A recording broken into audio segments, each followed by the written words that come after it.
Realtree's Midwest Whitetail is brought to you by RK Tractors, Ozonics, Redneck Blinds, Wasp Archery, Spot Hog Releases, RTP Outdoors, America's Best Bowstrings, Hoyman Tree Saws, and Realtree.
It's after 8 o'clock and just finally getting a chance to do an interview because we've been covered up all morning.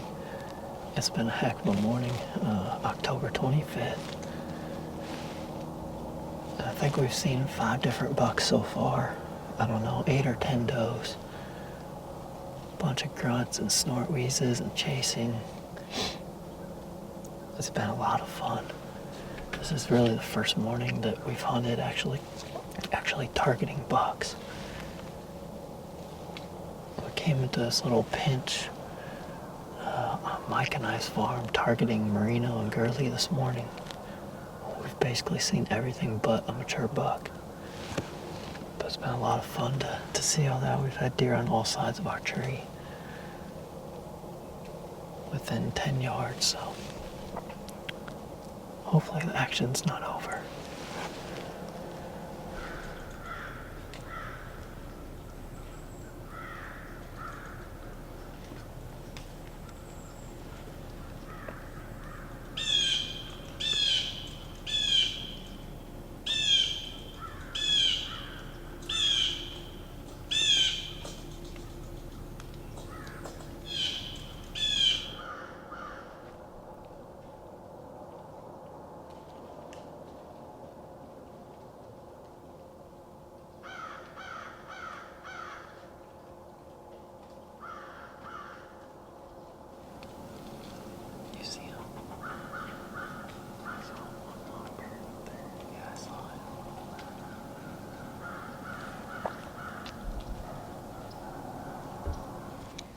right, that's gonna do it for our morning. What a hunt it was, though. Seeing 20 plus deer, that was awesome. And get to see some of that pre-rut activity. We're gonna try to sneak out of here and make plans to go after the big deer tonight. Got kind of an odd wind. We got a really strong east wind coming this afternoon, so not sure what that's gonna do for the deer movement, but based on cameras, I think we have a decent plan of where he's at. He just needs to come out a little bit earlier tonight. So we'll see. We're gonna get down and make the move.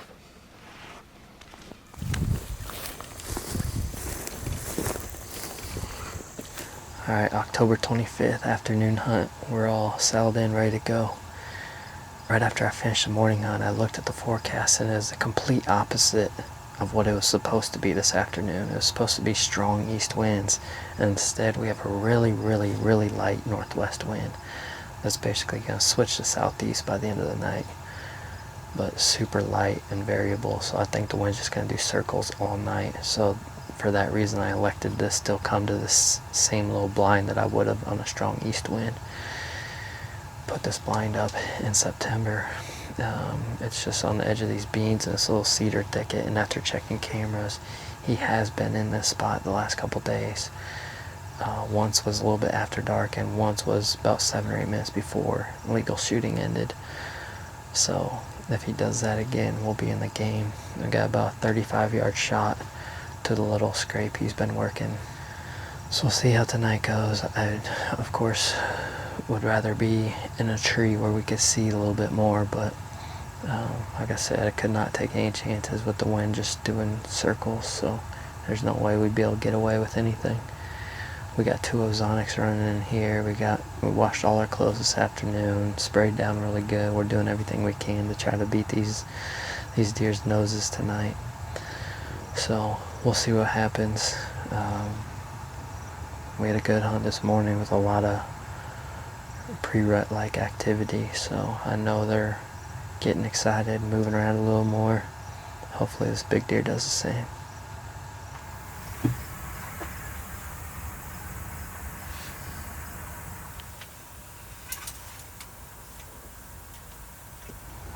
Alright, while we're waiting for the deer to start moving here, I figured I'd provide a quick update on how the hunt for this big deer is going.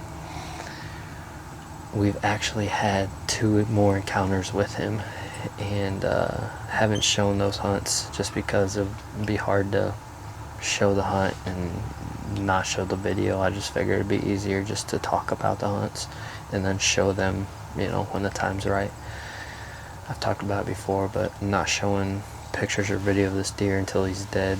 Not necessarily due to the size of him, just because of other people that are involved. So that's the story there. But anyways, back to the hunts for this deer. We decided to move to where we could see the area that I think he's bedding.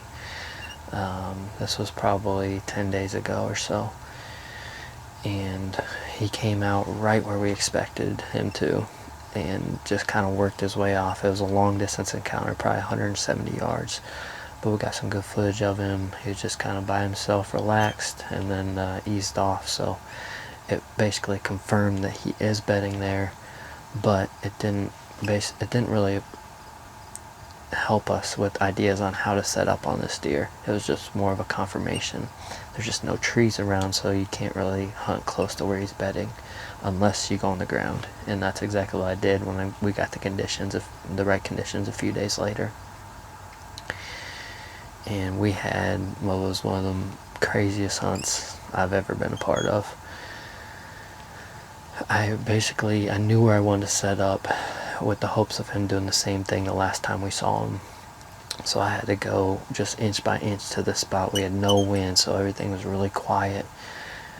And I had to go past 2 other bucks, and it basically took me 2 hours to go 100 yards to get to that spot. And I finally got to the spot around 5:45.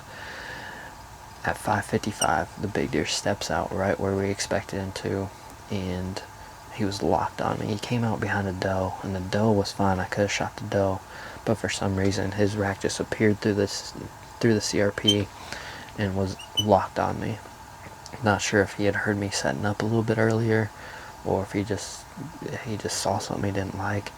But he walked right at me into 12 yards, and I could do nothing but just look up at him. I was squatted behind this little bush trying to hide, and I was set up to shoot out into the field, and he was right on the edge, so I wasn't facing the right way to draw back and shoot him. And unfortunately, he busted me, and he actually kind of fell off the radar for a little bit after that, but he has since showed back up and becoming a lot more active, and that's the reason we're in on him today. So he is still traveling a lot, it sounds like, based on other people's photos, but we're still getting some daylight photos too. So hopefully tonight is the night that this story ends. Hopefully he comes right out here, we can get a shot at him, and then I can show all these hunts. So I'm excited to share them. It's been a lot of fun, but I'm ready to get this deer on the ground. So like I said, hopefully tonight's the night.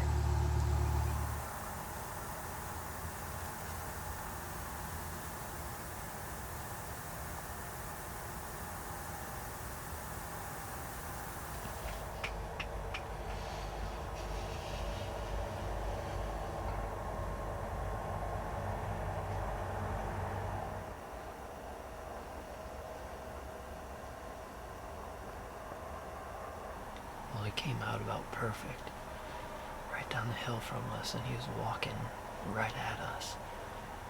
And right before we spotted him, there was 2 does coming down the hill, and I think they interrupted him. Basically, he caught either their scent or saw them and went out in the CRP with them, along with another little buck. He got down into a little valley where we can't see him, so I don't know where he's at now. But man, it was perfect.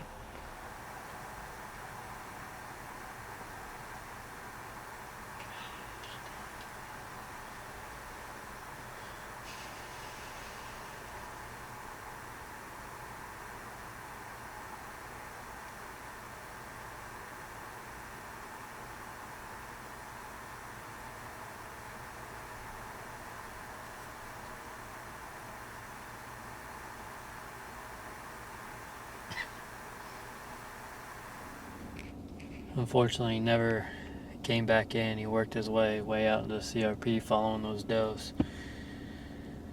So close. Man, I thought for sure we were about to get a crack at him when he was coming up the hill. When he was coming up, he was probably 60 yards maybe, coming right to us, but because of the way the hill laid, Grant wasn't able to film him as he was coming up. We both couldn't see him until he was way out in the CRP, so man, just a cat and mouse game. It's been fun, but I'm ready to get this thing on the ground. We have good weather coming up. That's a good thing. We'll see what he does. Like I said earlier, he's been bouncing around a little bit. I'll have to kind of see what the wind's going to do tomorrow and see if I want to go back in there, but good to see him again for sure. We were so close.